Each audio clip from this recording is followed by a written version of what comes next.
Hello and welcome to the video. Today I'm going to show you how to make a simple soft boxed scatter cushion. Basically it's a typical box cushion with a flat placket all the way around the edge. This happens to be a contrast. The customer's chosen to do them quite big as well. These are 50 centimetres square, but they don't have to be this big. And they make a really nice, chunky, substantial scatter cushion, I think. And I love this contrast around the edge. It just adds a bit more detail. Quite a modern, contemporary look. And I've also done the opposite. So we've got, rather than the velvet around the edge, the main body of the cushion is in the velvet and the edge is in the weave. So there's two of these and two of these, so they make a really nice set together. Because of the style, there's no piping or any other places to hide a zip. I've had to use an invisible zip, which is always a lovely method to use. So there we go, there it is. And they are very much hidden, these zips, really nice. But you've obviously got to be very careful how you put these in so you maintain that consistency of the band all the way around. So I thought it was a good opportunity to show you this style of cushion, which is pretty easy to make, but also putting in an invisible zip as well, which is a little bit tricky, but not as difficult as it first appears, but such a lovely effect. I really like invisible zips, they're brilliant. The only bit you can see is the zip end, and if you pull it apart you can barely see the zip in there, which is the whole point, really.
So this is such an obvious weave that I'm not bothering to measure it. Well, I'm measuring at one end, but then I'm just cutting to the weave because I know it'll give me the best consistent band as well. And because the weave's not going to run off, you don't get any weird twisting.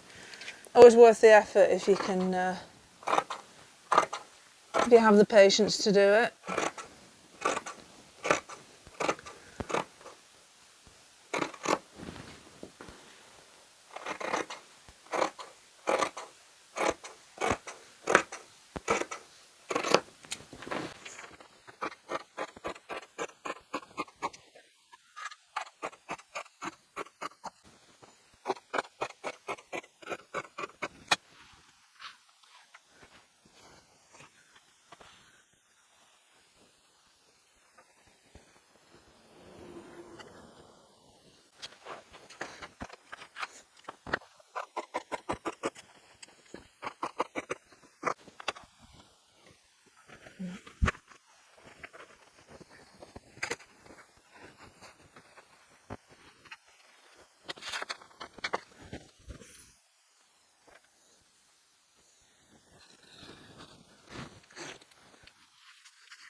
So the first bit of sewing is to join the strips that go around the outside, the plackets, or the box part of the box cushion. So I'm just going to join those up and then I'm going to overlock all the pieces ready.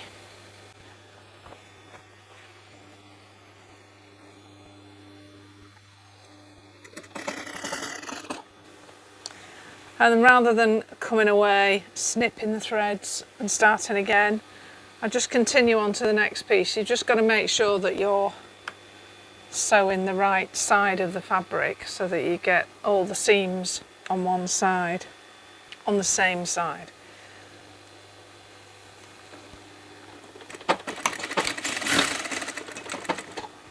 So what I tend to do is lay it down like that and then I fold it back like that.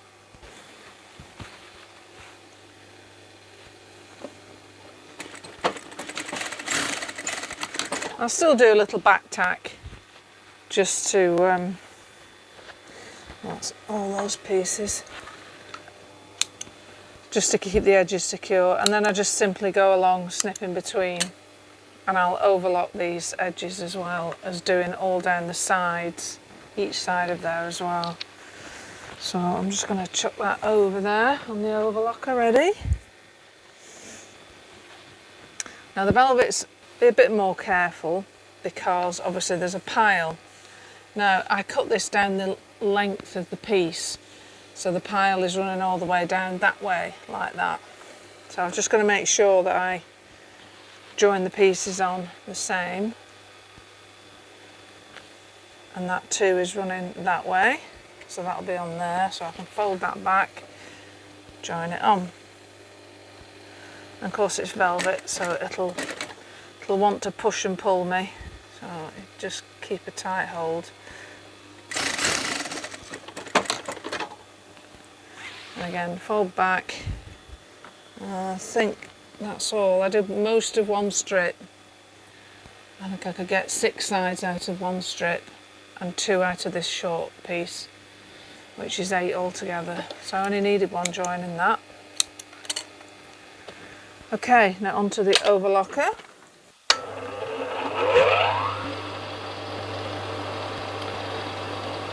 Okay, so first of all I'll overlock the joins of the velvet.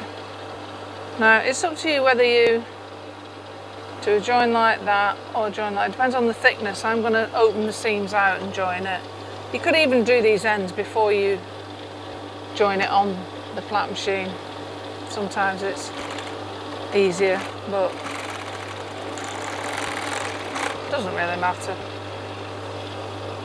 And if you've no overlocker at all, then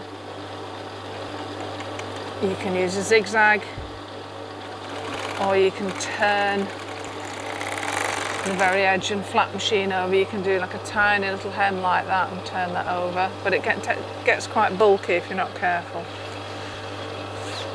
And then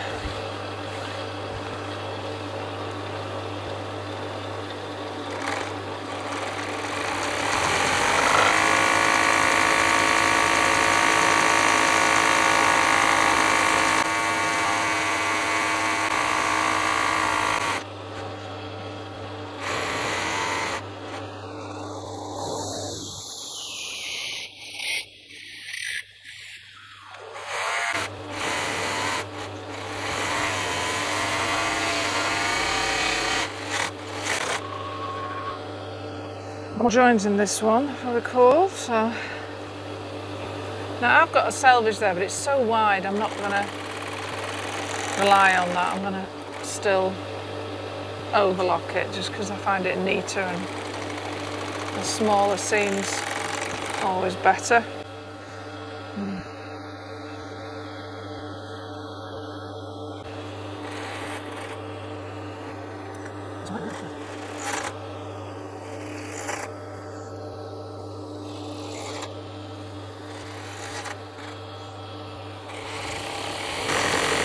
You may notice I tend to put, whenever I'm stitching something on the overlocker, I tend to put it with the seams underneath rather than on top.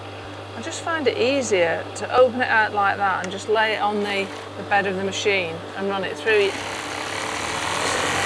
You get a much neater, flatter seam, whereas if you sew it that way, the foot's constantly pushing. Sometimes you get a bit of a kink in it, or it twists ever so slightly, but it's nice and consistent doing it.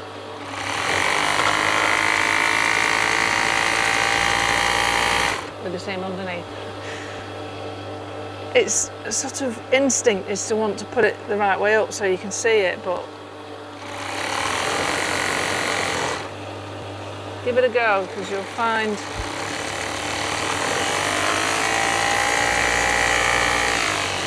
it much easier.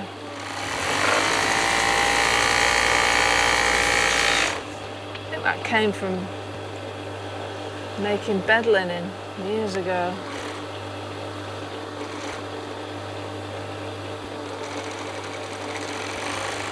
I can't remember why I would have done it, but anyway.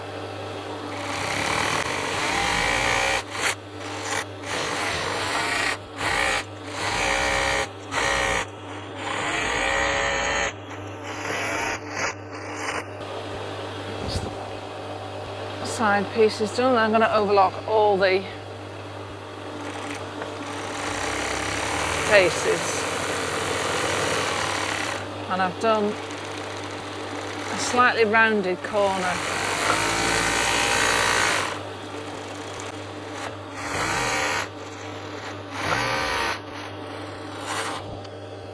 I just find the rounded corner a nicer finish for this soft box cushion style.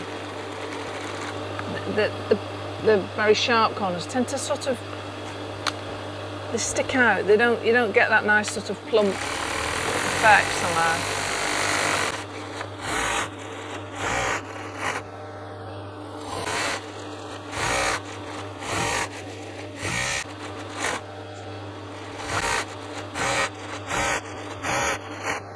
Onto the velvet. Now sometimes this is better sewn face down. I'll try one face up first. See how I go. It's actually going through okay.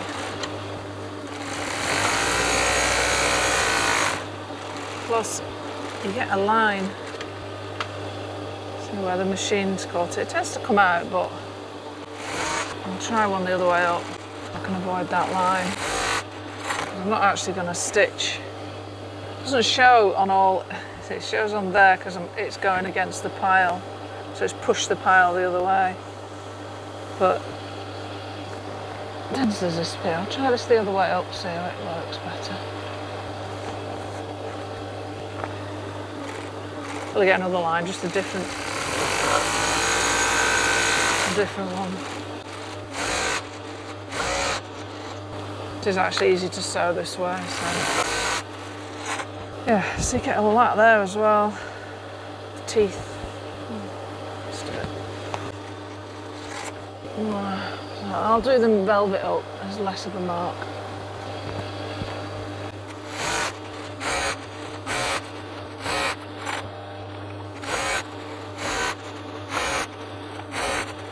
There we are. That's all the pieces overlocked. So I've already cut and made 3 of them. You'll have seen me cutting out the pieces. And I have one more left to do, which is the same as the one I have with the inner in, with the inner already done. So I've got 2 pieces of the weave fabric for the face. I've got a length of the velvet to go all the way around the outside, and my invisible zip. Those are all the bits that are required.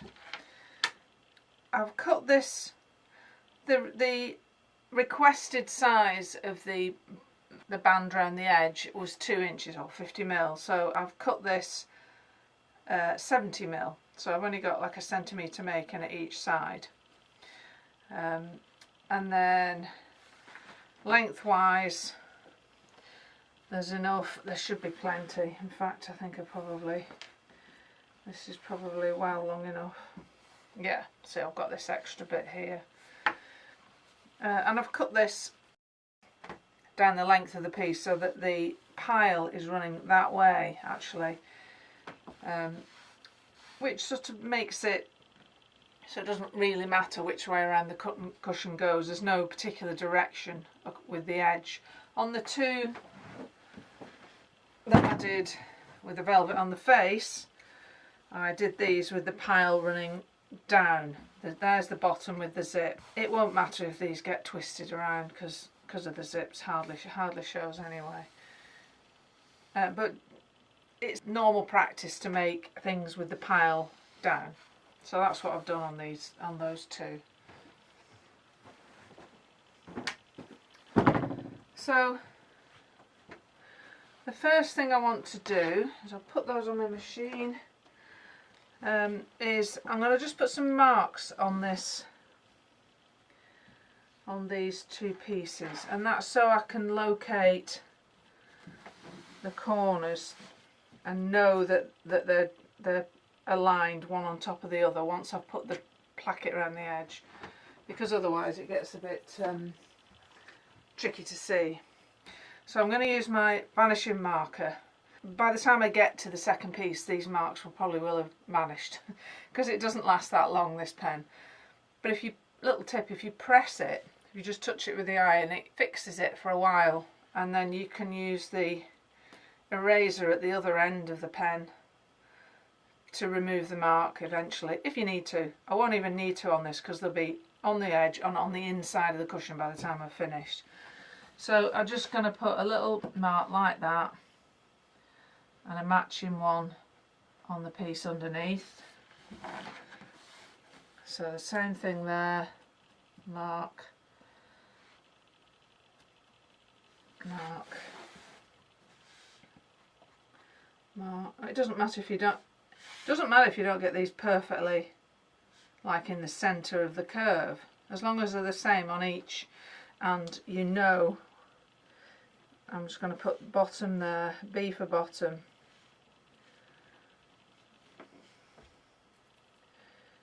B for bottom. So when I come to match these pieces on the machine, which obviously while you're at the machine it's not so easy as it is nice and flat on the table, I know I've got the right 2 sets of marks matching. So the last one there, and then I'm just going to fix them with the iron.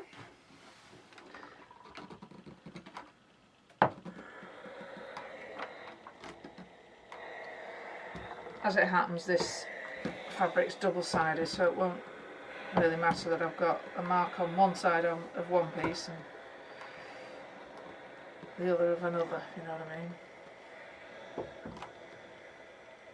Okay. And the only other thing I've done is this weave has more of an obvious grain running that way than that way. It's not that obvious, but I can see it, so I've done them all the same in that respect. So that's the same as that. So now machine. Okay, so I've got all my pieces here, front, back, or back front, whichever one you want to call it, my invisible zip and the placket to go around the edge. The first thing I'm going to do is on one piece I'm going to sew the placket completely round, all the way around 4 sides. So I'm going to start on the bottom edge. This is my bottom, you can just still see the B for bottom, and then matching up the 2 edges I'm going to come into my 1 centimetre seam allowance. So basically I'm just going to run the edge of this foot up against the edge of the, and it's perhaps a tad over a centimetre, more like 12mm, but it really doesn't matter.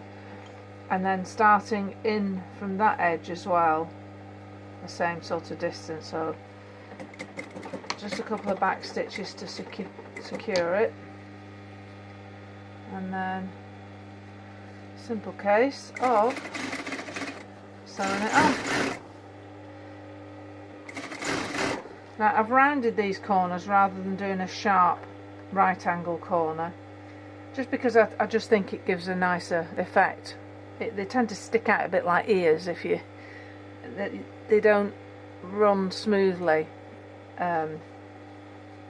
if they're a sharper angle, but it does make it a little bit trickier to sew, I have to admit. But basically what you do is you keep these 2 edges together like that, and then ease this in, because obviously when you put that on there and turn it, you've got all this pucker in here, but as you go you sort of have to sort of ease that in, that extra fullness. So, but it's important that you keep these 2 edges together and you sew, as long as you sew your seam allowance nice and parallel to those edges, it'll come out correctly. So see, there's, so what I'm doing is I'm just pulling that a little bit, making sure it matches up again, and then carrying on round, curving it as I go, and then a bit further here,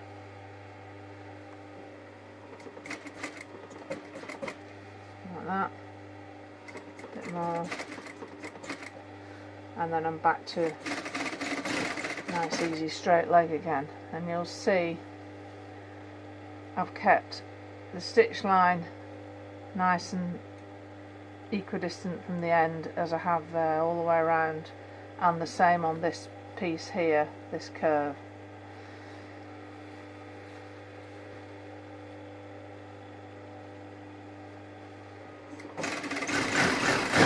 And obviously this is a velvet, so it can fight you a little bit, although because I've got it cut one way, I'm using it pile up actually,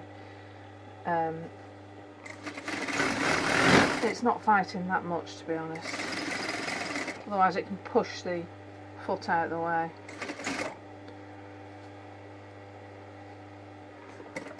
So there we go, same thing, ease it round, keep going.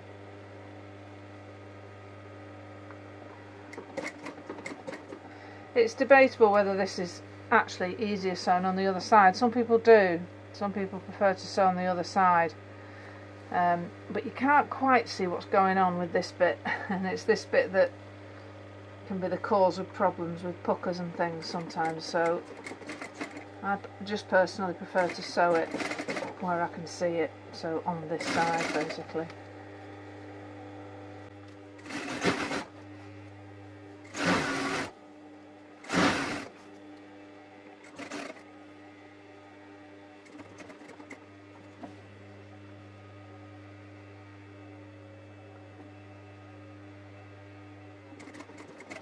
Oops.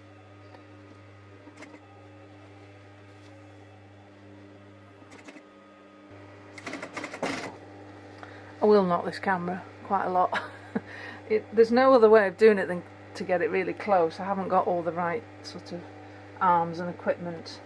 I think once I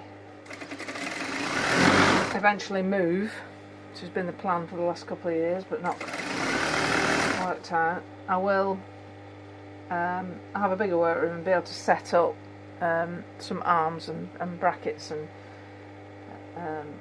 tripods and stuff a bit more easily once I know what I'm going to do. To make life better, easier, and give you a better view.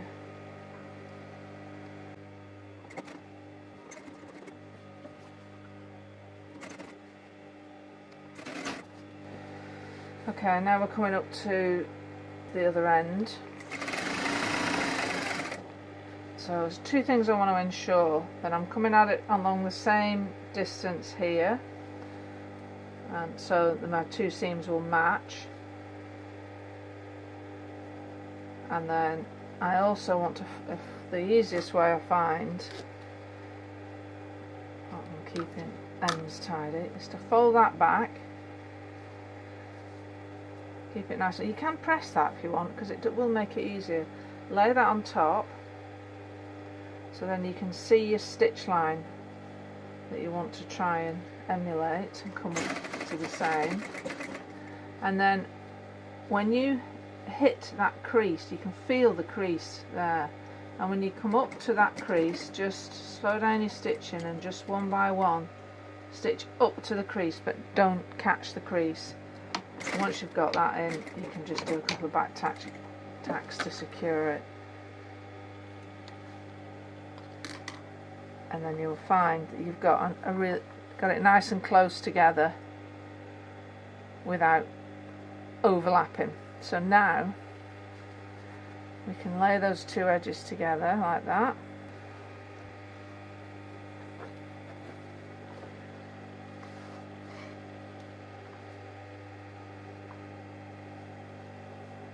Make sure this edge is square and it's not doing this or this. Just get it nice and vertical. And then where you've creased it, you want to stitch down it, so that it's the same seam allowance as you allowed for before at the beginning. Start right at the edge if you want. You don't have to, but I find it just gives you a better finish. And then sew down there, and then you're going to sew next to the crease, but not over it.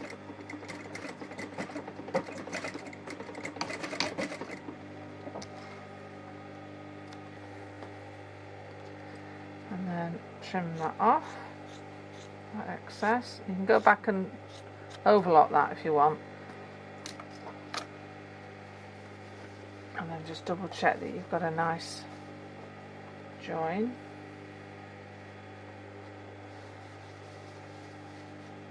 Like that.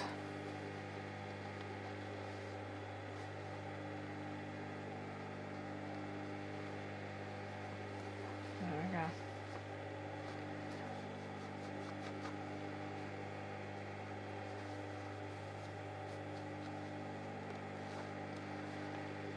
There. And then what I want to do is just, where's my pen?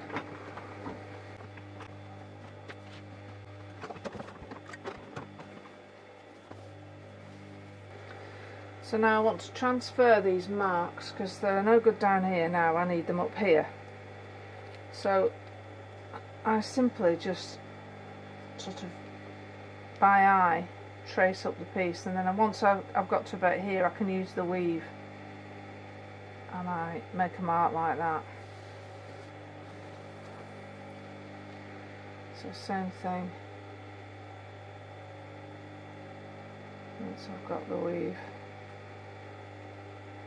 like that. I don't need to press these because I'm going to be doing them quick enough that the marks won't disappear. Famous last words. There we go. And then also, actually, while we're at it, this is the bottom, and I want to make a gap for the zip. Now the zip I've got is really long, plenty long enough, but I don't want it to go right to the very end because the ends of the zip are really stiff and you don't want them to interfere with this curve of the corner and bend it out of shape basically, and sort of bits sticking out on the inside. So I want to start my zip in a bit, so I'm going to go in by 50mm. So to keep it nice and consistent, this isn't that critical, getting these measurements right, but for the sake of this video we may as well have some precision. There we go, so 50mm in. And now I'm going to put the other piece on, match these marks first. I'm just going to pop a pin in there, just on the corners for now. Oh, did I have that the right way up? Yeah, just double check. Actually I haven't checked, but that's B for bottom, so that's the bottom. Mark, mark. If you don't get these the same, matched up, you know, one above the other, stacked correctly, you end up with a twist at the edge, and it happens all the way around the piece, and you can't, until you've got the top bit, whereas it should be square, it's sort of slightly skew like that, and it twists the edge and it just doesn't look right. It doesn't look how it should. Same goes for box cushions actually, the same thing applies.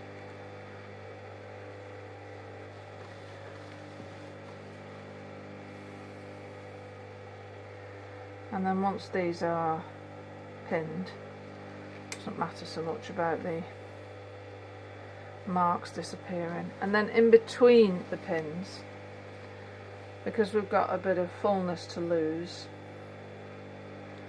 I tend to pull the two edges like that, and then just so I know I've got the tension even, and then I put a pin in between, in the middle. Don't need to put it on the bottom because we're putting a pin in, zip in there, but on the other three sides we'll do that. You just sort of give it a wiggle and a pull, and it just enables you to even out the tension, rather than having, say, all that at one end and it tight at the other like that. If you grab the two pins and pull, it spreads out that fullness evenly across, and you can let go of it as long as you don't disturb it too much, just to get the pin in the middle. Okay, so that's all three sides done, and now I'm going to sew it on.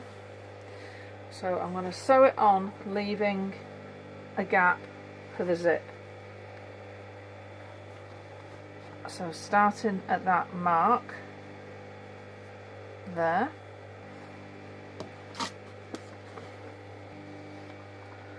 same thing again,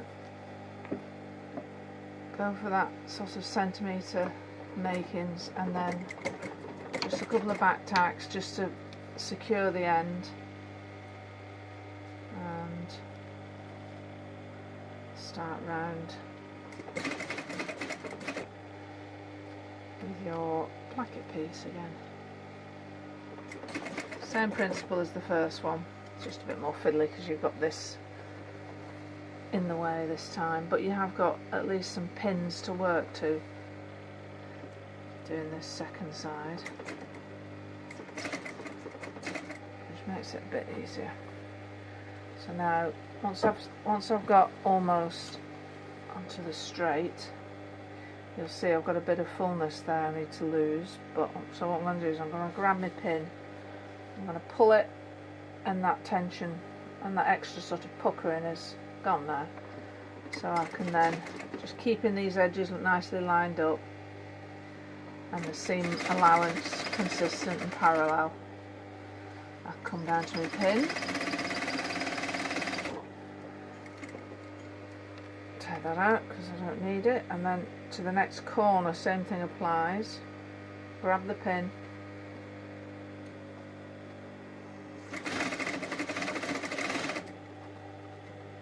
pull that tension out of it, and then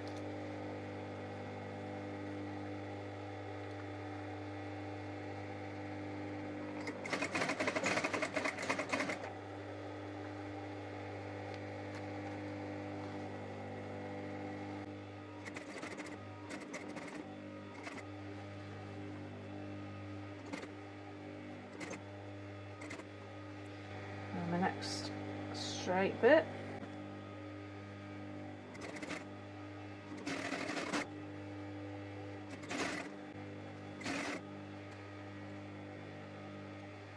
Need to get rid of a bit more tension.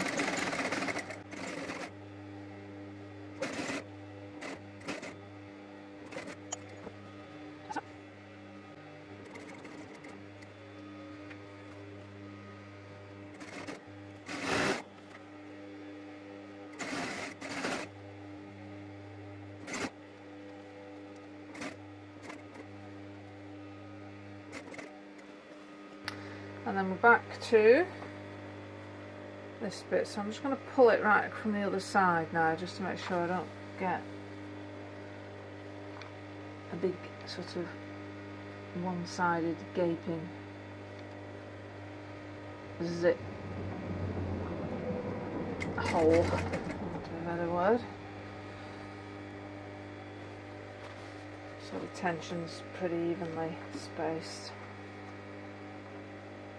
There's a bit more fullness to get rid of in this bottom piece, but we can do that when we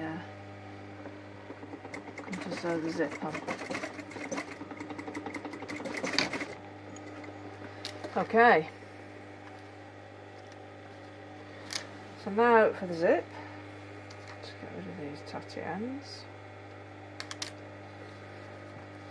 Now, one word about the zip, or a few words about the zip. So this is an invisible zip, and this is the right side. You know the right side because it's got the little zip toggle, which is clearly on this side. It's not on the other side, although see, that looks more like a traditional zip, but obviously that's the back of the zipper itself. And the way these work, if I undo it, is you'll see that the tape comes right together and conceals the plastic zip coil underneath. And the way it does that is, I turn it back over to the back, is you'll see that the plastic zip coil curls around the back of the tape. So if you can unfurl it or uncurl it with your fingers like that, and you'll see under there's a little section of the tape that's got a slightly different weave, and that's where you've got to sew. So you need to be able to turn that back and sew in there. It doesn't want to be right up, but you don't want to really need to force it up against this edge, because actually you can make them too stiff and they don't open. But you've definitely got to get your stitch line underneath this. Now there are some Presti-feet to do that. A lot of the domestic machines have a blind zipper foot, as do, and actually there's probably a blind zipper foot for this industrial, but I just personally prefer to do pretty much everything. I use 2 feet for pretty much everything. A standard foot and then a half foot, and the reason is I can really control things much easier with a half foot, whereas a zipper foot tends to go right over this in a little sort of tunnel in the bottom of the foot, and it'll undo that and it'll turn that for you, and you'll be able to stitch nice and neatly and consistently. which is great for straight runs. So if you're doing lots of cushions with just a straight run of invisible zip, by all means try it. But if you need to do a turn, or you need to stop and start somewhere, just a bit more accuracy, or you've got to move and adjust, I just find having a half foot just gives me a little bit more control. So, but I'm not insistent on that. You know, by all means just choose the foot, but it's worth knowing what the zip needs to do, and that is, it needs to uncurl like that so that you can stitch underneath it. And you cannot do that with the zip closed. Once the zip's closed, it's really rigid. This will not curl back. Well, it will a little bit, but certainly not enough. You can get a look underneath it, but you certainly cannot hold that back to sew it. So it's got to be done while the zip's open, which presents its own other challenges in getting the zip nice and evenly tensioned one side and the other. But anyway, I shall show you. I'll just swap my foot over, and you'll also notice that my zip is way longer than it needs to be, and there's a reason for that. I always get invisible zips oversized.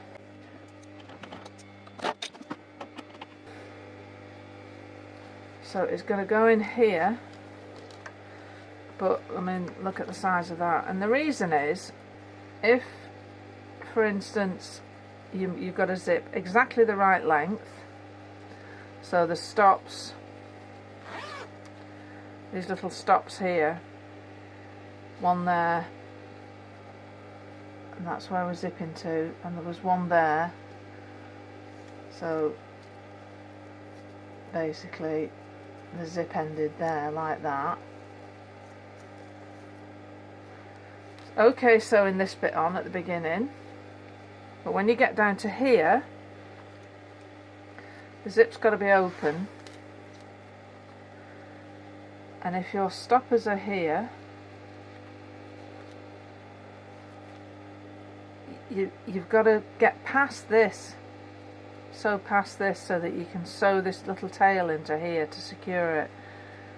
Otherwise you have to stop, and with the zipper there you can't unfurl this, and obviously there's a big lump, and your foot will probably only go up to about here, because your foot will hit the zip to about there, so you'll have a gap and you won't be able to finish it off properly. Whereas if you've got nice and lots of extra length, you can sew along here freely, unrolling it as you want, and then just cut it back afterwards. I just find it far easier. So I've just got to be a bit cautious because I've still got this bit of a gape here. I want to make sure that I lose some of the fullness in this zip here. So I'm just going to mark my zip so I know where I need to start and stop.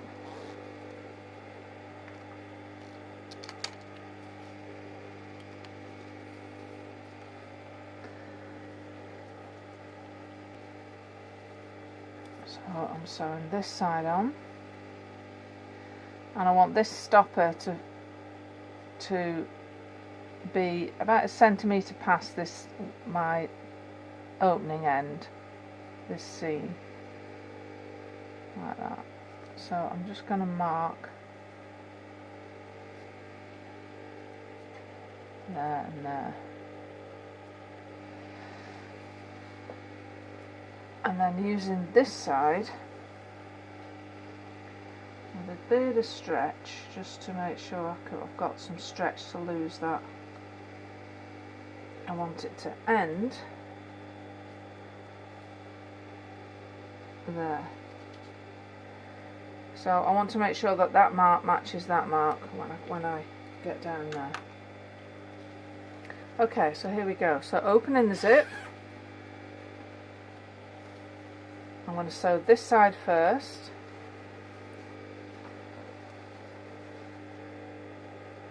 Got my half foot on.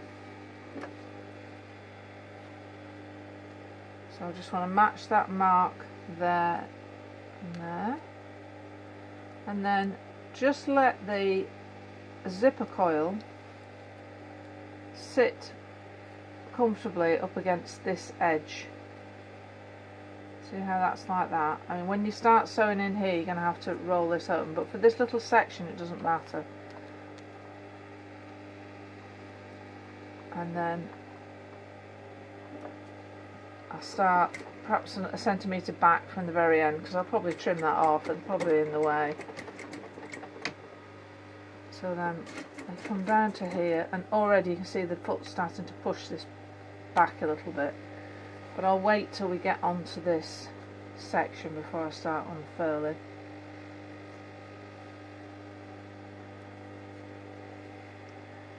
Now, same thing, these edges I want to match, so I get the consistent seam allowance, but I've also got to lose a bit of fullness in this edge, so I'm sort of hitching it back a bit. So make sure this side's well out of the way. Now I'm just going to unfurl that with my finger, so that when I start down the main section, I'm sewing. Hopefully you can see that my fingers aren't in the way.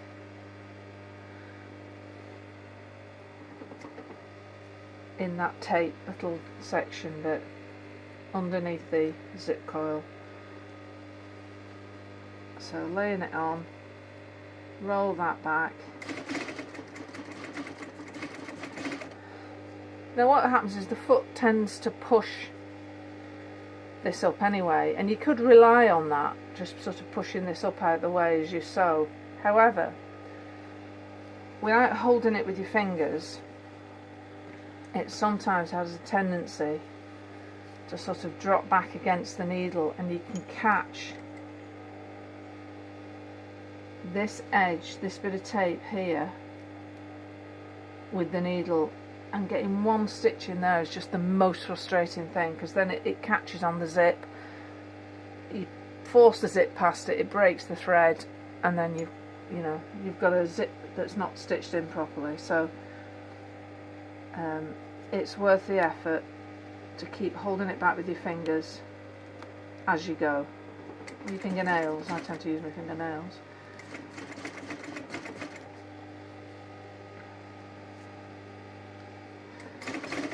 I'm just going to double check how I'm going for. See, I've got to lose this extra. See, my marks are a bit mismatched at the moment, so I've got to lose that extra fullness in the zip. So I'm just going to keep pulling the zip and adding a bit of fullness in back underneath as I go, without putting any puckers in there.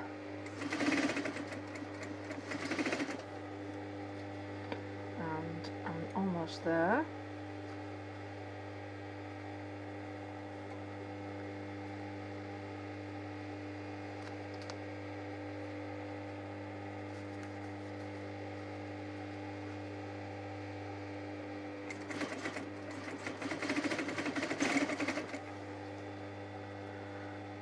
Got those pretty well matched now. And then when I get to this end, I do similar to the other end. The opening for the zip is there, so I'm just going to continue past by about an inch, maybe a few centimetres, and then do a strong back tack so it's nice and held. Okay. And now we can start at the other end to come back. Now, same thing applies. I want to make sure that I end up with this zip ends up with these little stoppers matching. So I'm just going to pop a pin in there, just to help me.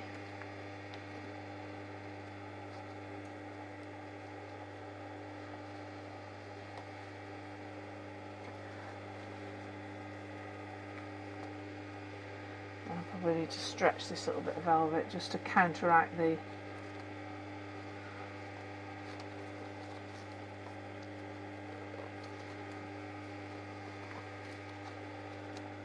fullness that I gained on the other side. And then just to make sure you've got your zip nice and level, just lay it down flat, like the edges come together. So make sure you've not got it twisted like that or that, but you've got them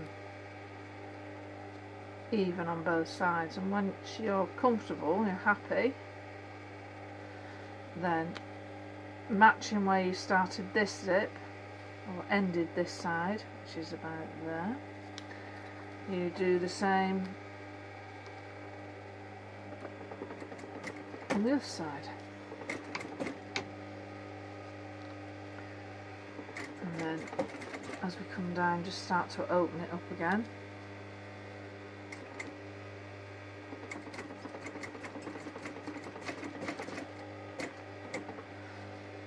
And then with the needle down, just give that a pull so you know you know how much fullness you've got to gain or lose. And it's nice, pretty flat. Well, I'm just going to stick a pin in there anyway. Like that.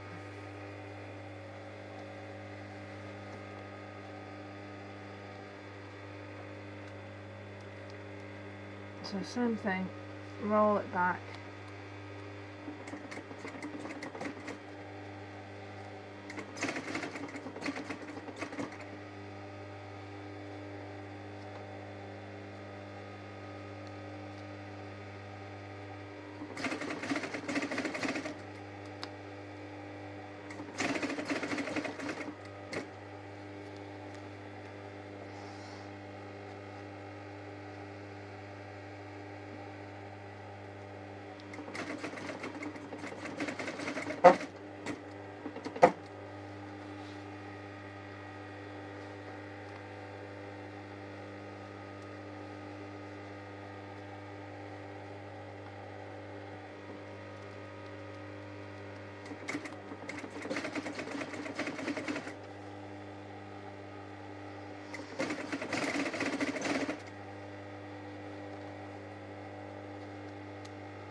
So this end the same, just let your two edges come together. This edge can just be up against this seam here, and then stop at the similar point as you did on the other side.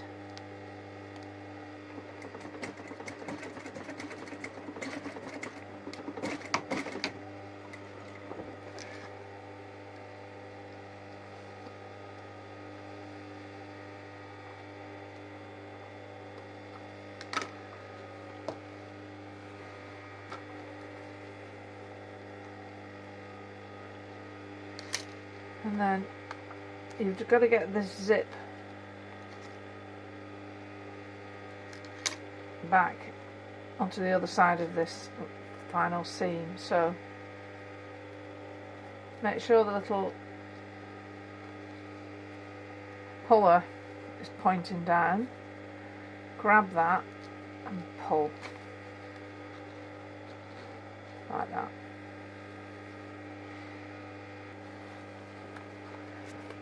And then finally, the last thing to do is to finish off, because you're going to chop off this excess now. There's nothing really to stop, although it tends to just hit that seam anyway. Zip's hard to get past there. There is still the possibility that you could just run it right off the end, and you really don't want that because they're hard to get back on. So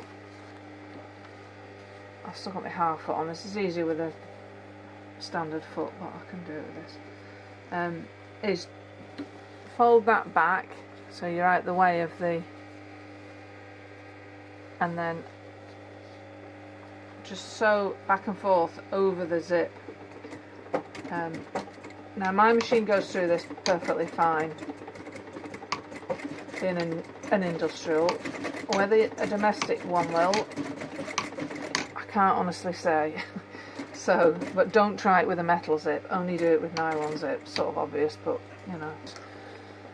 And then you can snip that off there, like that. So we're done. And you'll see that the zip end is clear of this end of the curve, and the same at that end there, look.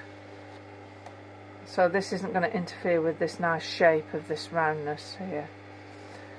And then the final thing that I do is, when you turn it through, all this extra here tends to like lump up and create little pleats, because obviously that's going to be turned like that.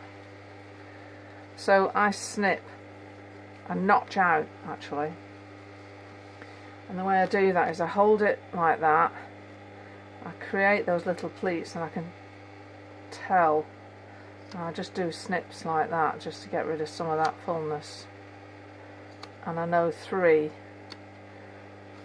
is about right. Just be very careful that you keep clear of the stitch line. So I tend to snip just below the overlocking like that overlock line. So 3 on each, and then there's 8 corners altogether because you've got top and bottom.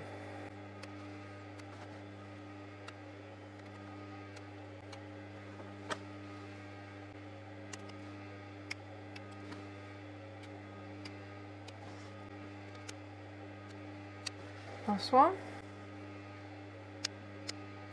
There we go. So back to the table, I'll turn it through. So I'm just going to tidy up these ends a bit.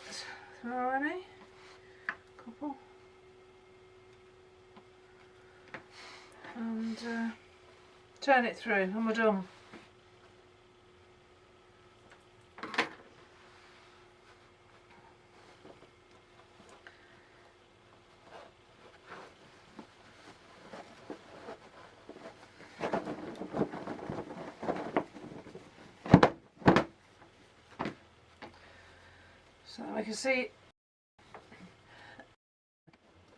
So then we can see the zip in action. Now it's in. There we go.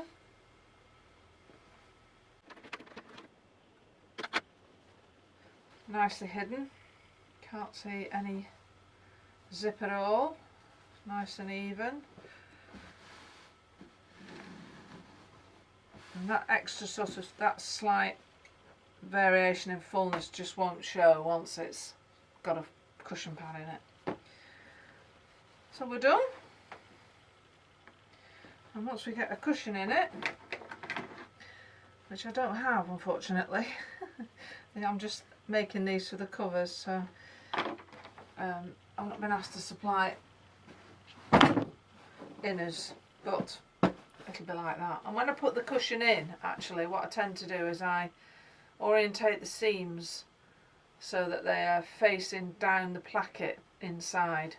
It just tends to give a nicer shape generally. I do that on my box cushions as well. Makes a big difference. So it's worth, when you put the cushions in, just running your hand round inside. So as you're in here, just running your fingers down like that, just to make sure the seam is pointing down, and then on the other side obviously pointing the other way, pointing down, and it just helps to keep the shape. Whereas if you've got a seam coming back and forth like that, you tend to get lumps and uneven finish, so it's worth the effort.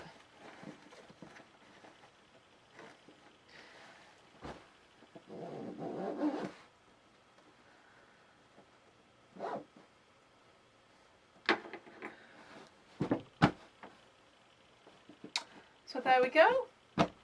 Hope you enjoyed that. Thank you very much. If you're new here, click on like and subscribe, and hope you enjoyed that. Thank you. Goodbye.